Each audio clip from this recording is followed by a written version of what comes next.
तो ये हुए थे जीवाणुओं के आकार। अब जीवाणुओं के आकार के बाद में हम जीवाणुओं में पाया जाने वाला प्रचलन अंग। जीवाणुओं का जो मुख्य प्रचलन अंग होता है वो कशाभिका होता है। कशाभिका का आकार एक धागे के समान पतली संरचना होता है, जिसे इंग्लिश में फ्लैजिला कहते हैं, हिंदी में कशाभिका कहते हैं। जब आप आगे और जगह देखेंगे तो सभी प्रकार के जीवों में अपने अपने प्रचलन अंग पाए जाते हैं। कशाभिका के आधार पर जीवाणुओं का वर्गीकरण। तो कशाभिका के आधार पर देखो, बायो में जिस भी वर्ड के आगे ए लगा हुआ होता है तो उसका अर्थ होता है अनुपस्थित। तो बायो में ए ट्राइकस, ट्राइकस को कहा जाता है कशाभिका। तो ए मतलब अनुपस्थित, ट्राइकस मतलब कशाभिका। ऐसे जीवाणु जिनमें कशाभिका ना पाई जाए, जैसे ये जीवाणु की कोशिका है, इसमें कहीं भी कशाभिका नहीं पाई जा रही है। उदाहरण पास्चुरेला। मोनो मतलब एक, ट्राइकस मतलब कशाभिका। ऐसे जीवाणु जिनमें केवल एक कशाभिका पाई जाती है, मोनोट्राइकस। उदाहरण विब्रियो पलेरी। तीसरा एम्फीट्राइकस। बायो में जिस भी वर्ड के आगे एम्फी लगा हुआ होता है उसका अर्थ होता है दोनों तरफ या किसी दोनों में, जैसे एम्फीबिया। एम्फीबिया का अर्थ होता है ऐसे जीव जो जल और थल दोनों में रह सकते हैं। एम्फी वर्ड जहां भी आता है तो हमें ये समझ जाना चाहिए कहीं दो के बीच की बात हो रही है, तो ये दोनों किनारों के बीच की बात हो रही है। ऐसे जीवाणु जिनमें दोनों तरफ कशाभिका पाई जाती है, उदाहरण नाइट्रोसोमोनास। लोफोट्राइकस, ट्राइकस मतलब कशाभिका, लोफो मतलब गुच्छा। ऐसे जीवाणु जिनमें गुच्छा पाया जाता है, तो जीव एक तरफ गुच्छा पाया जा रहा है तो इसे कहेंगे स्पाइरेलम।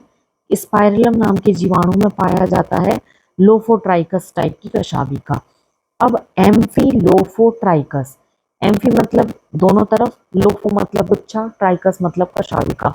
ऐसे जीवाणु जिनमें दोनों तरफ कशाभिकाओं का गुच्छा पाया जाए, उदाहरण स्यूडोमोनास। इसके बाद पेरिट्राइकस। याद रखने के लिए प से पूरे में, प से पेरिट्राइकस।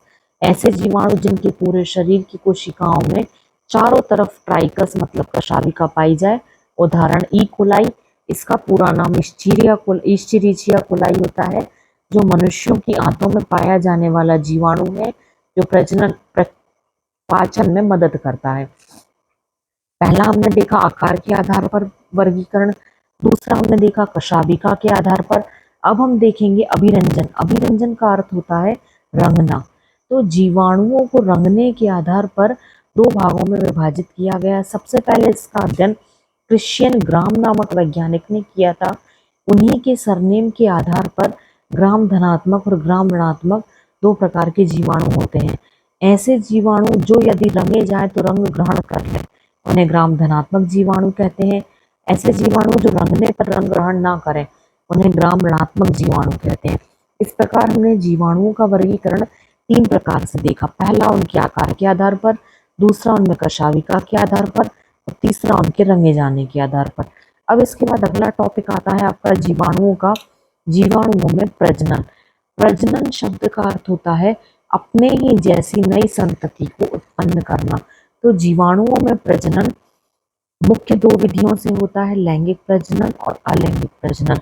लैंगिक प्रजनन का ये लैंगिक और अलैंगिक क्या होता है, इसे मैं अपनी नेक्स्ट वीडियो में कवर करूंगी।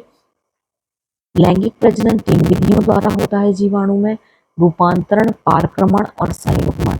और अलैंगिक प्रजनन दो विधियों द्वारा होता है, अंतःबीजाणु द्वारा और चल बीजाणु द्वारा। इस प्रकार लैंगिक प्रजनन और अलैंगिक प्रजनन जीवाणुओं में प्रजनन की दो विधियां हैं। अब मैं चाहूंगी कि आप मेरी नेक्स्ट वीडियो देखें जिसमें मैं जीवाणु के बारे में और ज़्यादा जो भी कुछ बचा है उसे मैं कवर करूंगी। Thank you. वीडियो कैसी लगी है प्लीज़ मुझे कमेंट करके बताएं।